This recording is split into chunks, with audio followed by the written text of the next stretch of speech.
नमस्कार दोस्तों, कैसे आप सभी। एक बार फिर से मैं आशीष पांडे आप सभी का स्वागत करता हूं आपकी अपनी क्लास जिसका नाम है ट्रिक टॉक क्लासेस। इस क्लास को आप लोग बहुत प्यार दे रहे हैं और अपना सपोर्ट कर रहे हैं, उसके लिए बहुत बहुत धन्यवाद। और ऐसे ही अपना सपोर्ट और आशीर्वाद बनाए रखिए।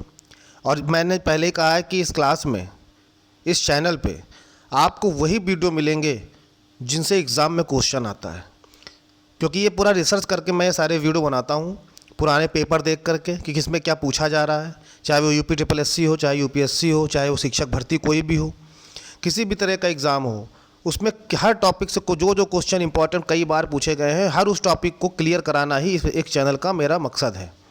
ठीक है, तो ऐसे ही आज जो एक टॉपिक है, ये भारत वन स्थिति रिपोर्ट 2019 की वन रिपोर्ट।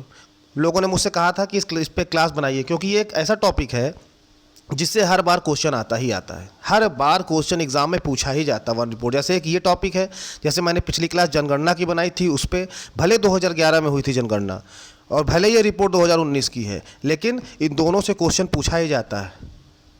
ठीक है, तो आइए शुरू करते हैं आज की क्लास कि भारत में वन स्थिति रिपोर्ट, भारतीय वन सर्वेक्षण की बात करते हैं। इसमें आपको क्या क्या चीज़ें मिलेंगी आज पूरा वीडियो में। आपको एक चैंपियन और सेट वर्गीकरण, जो कि वो UPSC के लिए बहुत इंपॉर्टेंट है। फिर फॉरेस्ट एरिया, वन क्षेत्रफल में वृद्धि वाले राज्य, सर्वाधिक वन क्षेत्रफल वाले राज्य, सर्वाधिक वनावरण परसेंटेज वाले राज्य, देश में मैंग्रोव वनस्पति कितनी है, पहाड़ी क्षेत्रों की क्या स्थिति है और बास क्षेत्र क्या होते हैं। ये सारे महत्वपूर्ण तथ्य हैं जो आपको मिलेंगे। इसमें से एग्जाम में पूछा भी गया है और फिर पूछा जाएगा, ये गारंटी है। जान लेते हैं कि ये चर्चा में क्यों है। पर्यावरण, वन और जलवायु परिवर्तन मंत्रालय, the ministry of environment, forest and the climate change, MOEFCC, इसका फुल फॉर्म भी पूछ लेता है। इसका फुल फॉर्म भी पूछा है एक बार एग्ज़ाम में। मैं आपको बता रहा हूँ क्या क्या पूछा है। इसका फुल फॉर्म पूछा है कि MOEFCC का फुल फॉर्म क्या है, तो इसका फुल फॉर्म है the ministry of environment, forest and climate change. ठीक है, इसके अधीन जो है एक संगठन है जो भारतीय वन सर्वेक्षण, फॉरेस्ट सर्वे ऑफ इंडिया करता है, जिसने 2019 में रिपोर्ट जारी की है, India state of forest report 2019, जिसे ISFR भी कहा जाता है।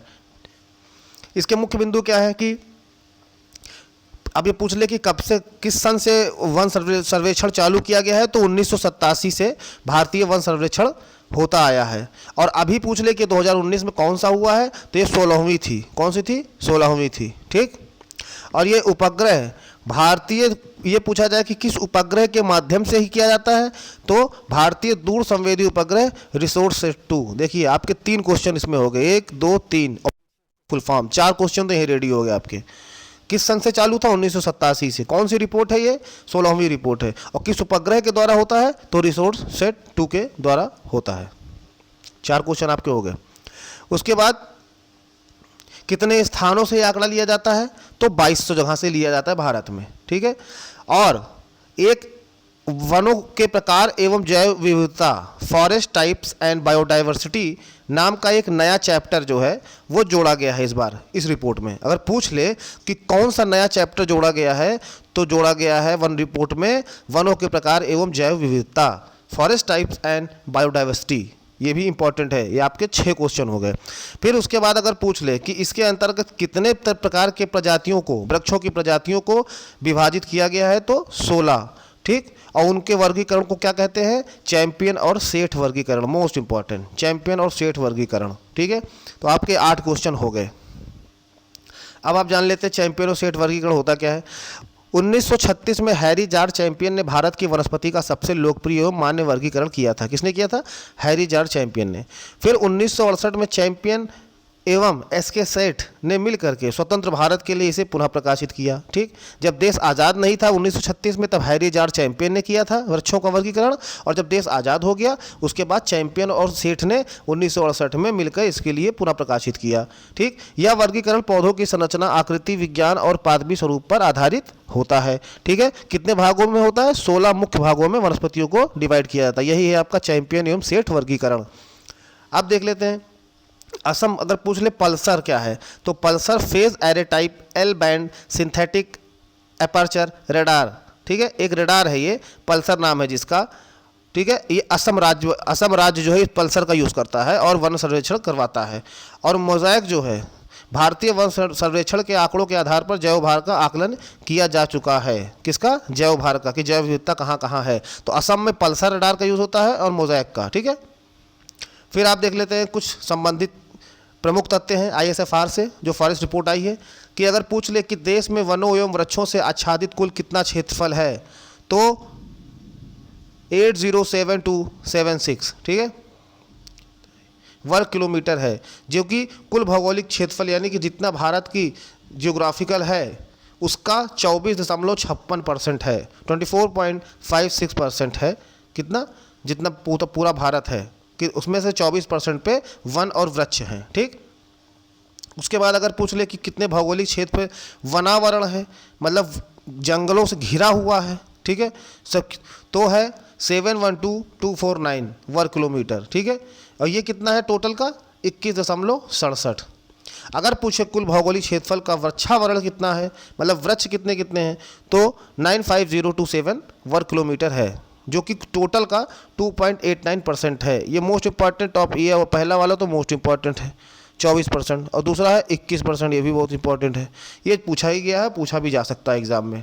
तो आप 24 और 21 ऐसे याद रखिए, 2456, 2167। ठीक है, पूछ ले अगर वनाच्छादित क्षेत्रफल में वृद्धि कितनी हुई है, तो 3976 वर्ग किलोमीटर हुई है, 0.56% की वृद्धि हुई है। वृक्षों से आच्छादित क्षेत्रफल में कितनी वृद्धि हुई है, मतलब जहाँ पे वृक्ष ज़्यादा हो गए हैं उनमें कितने क्षेत्रफल में वृद्धि हुई है, तो 1212 वर्ग किलोमीटर हुई है, 1.9%। वनाच्छादित मतलब वन, घने जंगलों की बात हो रही है, और वृक्षों से आच्छादित मतलब जैसे हम लोग के आसपास भी वृक्ष रहते हैं ना, तो उस सबको जोड़ा गया है, तो वो है 1.29%। और वनावरण और वृक्षावरण क्षेत्रफल में कुल वृद्धि, वनावरण यानी कि जंगल और जो वृक्ष हमारे आसपास पाए जाते हैं उनमें टोटल कितनी वृद्धि हुई है, तो 5188 वर्ग किलोमीटर की हुई है, जो कि परसेंट में है 0.65%। ठीक, बात कर लेते हैं कुछ राज्यवार आंकड़ों की। अगर पूछ ले कि सबसे ज़्यादा वनावरण या कहाँ पर है, यानी सबसे ज़्यादा जंगल कहाँ पे है, तो वो है आपका मिजोरम में, 85.41% में सबसे ज़्यादा वनावरण है। ठीक, मिजोरम टॉप पे है, दूसरे नंबर पे अरुणाचल प्रदेश है, तीसरे पे मेघालय है। फिर अगर पूछ ले सबसे ज़्यादा वन क्षेत्रफल वाले राज्य कौन सा है, देखो वन क्षेत्रफल अगर आए, इसी में आपको समझना है, वन क्षेत्रफल पूछ रहा है तब आपको मध्य प्रदेश टॉप पे लगाना है। वन का क्षेत्रफल कहाँ पर है, और वनावरण मतलब जंगलों से घिरा हुआ कौन सा राज्य है सबसे ज़्यादा, तो परसेंट वनावरण ये है मिजोरम। ठीक है, और सबसे ज़्यादा वन किसके अंदर है, किस राज्य में, तो वो है आपका मध्य प्रदेश, दूसरे नंबर पर अरुणाचल प्रदेश, तीसरे नंबर पर छत्तीसगढ़। ठीक, पूछा जाए वन क्षेत्रफल में वृद्धि वाले शीर्ष राज्य कौन है, तो वन के क्षेत्रफल में वृद्धि वाले शीर्ष राज्य है कर्नाटक, दूसरे पे आंध्र प्रदेश, तीसरे पे केरल। तीनों चीज़ें अलग अलग है। वनावरण की बात करें तो मिजोरम, वन क्षेत्रफल की बात करें सबसे ज़्यादा तो मध्य प्रदेश, और वन क्षेत्रफल में वृद्धि की बात करें तो कर्नाटक। भाई मध्य प्रदेश में तो है सबसे ज़्यादा वन क्षेत्रफल, लेकिन कर्नाटक में बहुत तेज़ी से बढ़ रहा है ना, तो कर्नाटक है अभी, लेकिन अभी मध्य प्रदेश तक नहीं पहुंचा है। जिस दिन मध्य प्रदेश तक पहुंच जाएगा तो वो आ जाएगा टॉप पे। भारत के वनों में बढ़ता हुआ कार्बन स्टॉक क्या होता है, total carbon stock in Indian forest. ठीक है, कार्बन स्टॉक होता क्या है, जो कार्बन, जो पेड़ है भाई देखो ऑक्सीजन देते हैं, CO2 लेते हैं, फिर CO2 देते हैं, ऑक्सीजन लेते हैं, ये सब चला करता है। तो कार्बन जो है, कुल कार्बन स्टॉक जो है वो 7142.6 मिलियन टन अनुमानित है।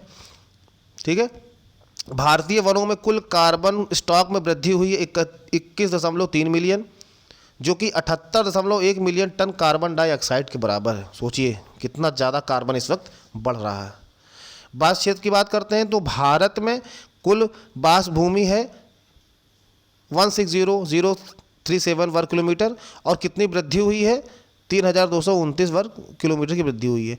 मैंग्रोव वनों की बात करें तो 2017 की तुलना में 54 वर्ग किलोमीटर यानी कि 1.10% की वृद्धि हुई है। ईंधन की लकड़ियों की बात करें तो ईंधन की लकड़ियों के लिए सबसे ज़्यादा अगर कोई राज्य ईंधन की लकड़ियों पर आश्रित है वो है महाराष्ट्र। ठीक, और चारा, इमारती लकड़ी और बांस के पे सबसे ज़्यादा आश्रित राज्य कौन सा है, वो है मध्य प्रदेश। यानी कि सबसे ज़्यादा ईंधन के लिए जो लकड़ियाँ इस्तेमाल की जाती हैं वो महाराष्ट्र में की जाती हैं, और सबसे ज़्यादा लकड़ियों का यूज चारा के रूप में, फर्नीचर वगैरह बनाने में, और बांस पे के रूप में, तो सबसे ज़्यादा इस पे कौन डिपेंड है, मध्य प्रदेश डिपेंड है। ठीक है, तो ये आपका वन से रिलेटेड टॉपिक था, इसमें कोई ट्रिक बन नहीं पाई इसलिए मैंने ट्रिक बनाई नहीं, क्योंकि हर जगह ट्रिक काम नहीं करती। ये एक इंपॉर्टेंट टॉपिक था, लोगों ने मुझसे कहा था इससे क्वेश्चन आते हैं, तो ये आपको जानना ही पड़ेगा। बस आप छोटा सा इतना जान लीजिए कि सबसे ज़्यादा जंगल भारत में किस राज्य में है, तो वो मध्य प्रदेश में है। किस राज्य में बहुत तेज़ी से बढ़ रहे हैं, तो वो कर्नाटक में है। ठीक। और अगर सबसे ज़्यादा कौन राज्य है जो घिरा हुआ है जंगलों से, वो मिजोरम है। बस यही 3 चीज़ आप जान लीजिए, यही है ट्रिक। और परसेंटेज पूछा जाए कितना है, तो सबसे 24.67 है, और उसके बाद दूसरा वाला 21 है। इसको खाली पढ़ना है। ठीक है, तो आशा करता हूँ अच्छा लगा हुआ आपको वीडियो, और इसको प्लीज़ शेयर कर दीजिएगा। जो सब्सक्राइब ना किया हो सब्सक्राइब कर दें। अपना प्यार आशीर्वाद बनाए रखिए। मिलते हैं अगले वीडियो में, तब तक के लिए जय हिंद जय भारत।